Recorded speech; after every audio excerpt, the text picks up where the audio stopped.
I would say that AI is really lowering the technical barrier. There's been some recent examples where you see non-technical people are utilizing different artificial intelligence models to digitally target people in different ways, whether that's setting up doxing sites or phishing scams, or really just better understanding, standard operating procedures or tactics, techniques, and procedures of how to target people. So the way that I'm looking at it now is that each model is different, each model is trained differently, and then each of them is going to have different PII filters or gated responses to people asking for PII.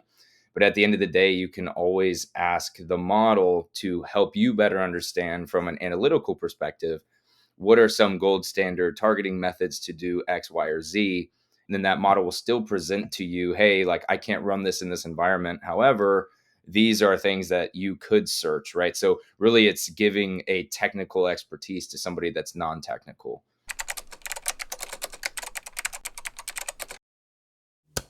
You think about exposure that leads to vulnerabilities which create risk. Really, one thing I look at typically is the accessibility of that data, meaning how easily accessible is it by a large number of people. You may think of higher level data brokers that are more credentialed, so that's going to be a lower amount of people have access to that level of data. However, when you start thinking about really like how much information can I get through just a Google search or a Bing search utilizing specific, search terms, well, now you're talking about AI models that most of them are free or have a free version. Each of them operates differently in the PII filtering and gating process. So, therefore, I'm looking at this as every single person in the world has free access to a model that then could give them more of a technical edge than they have naturally. We have seen some examples of people utilizing AI for these attacks. Anthropic actually publishes a monthly newsletter that talks about the ways that people are utilizing Claude, really in an unethical way that they've caught on to and seen things of that nature. The other one would have been LuigiWasRight.com or the CEO database, which was a large doxing event. We actually went and did a full code review of the website and were able to identify the exact model that the individual was utilizing, identify the person that was doing it, identify that they really had no technical background. However, they were still able to create a website, in an expeditious way, really posting the information of over 1,083 companies and their employees, right? So you do see that this is happening. Frame it as you're looking at information for yourself. You don't want this to be run in the environment. You just want to better understand your own digital privacy and security so that you can make yourself, your family, the people that you care about safe.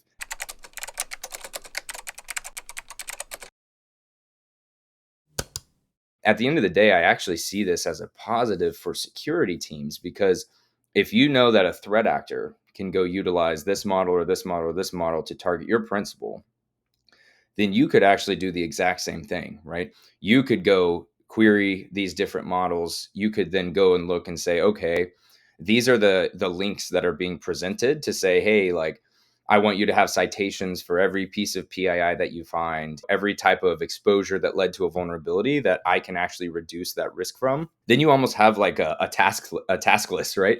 It creates, hey, like I found your phone number on this address, I found your physical address on this address, right? Like these are the URLs. And really, it gives you this playbook of if you think about a targeting cycle, it's like connecting the dots, like when you're a kid, right?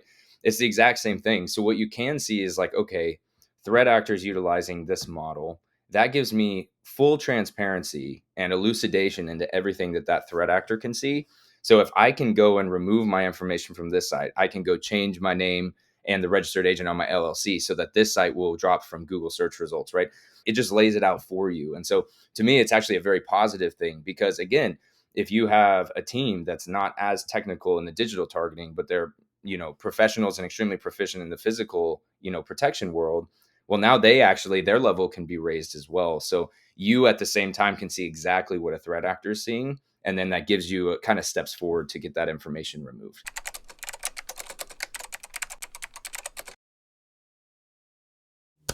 So mistakes that I think people can make again really just comes down to the core of understanding how the model is trained and understanding how to prompt the model. I think people really see it as I'm just going to put in chat or Grok or Claude or Perplexity paint me a greenhouse. And then, how that turns out, they're upset about, well, that wasn't what I was envisioning. And it's like, no, the prompt needs to be deep, right? And I think that's like, there are terms that will help trigger deep research, exhaustive research, chain of thought reasoning, right? Like there's things that you can put within your prompt to keep them shorter. But I think people don't realize like some of these prompts can be really long, right? Because you need to really spell out to somebody, right? Like treat it like it's a child, right? Like you need to spell out exactly the steps that, this needs to take, right? I almost think of it as the pyramid methodology of, give me that 1 to 2 sentence, like a title with 1 to 2 sentence purpose and summary, the key functions that I need from you, and then a little bit deeper and background information on like how I want you to look at this. What am I, a blue team analyst? Am I a red team analyst? Am I just a digital privacy and security researcher? Really framing the questions.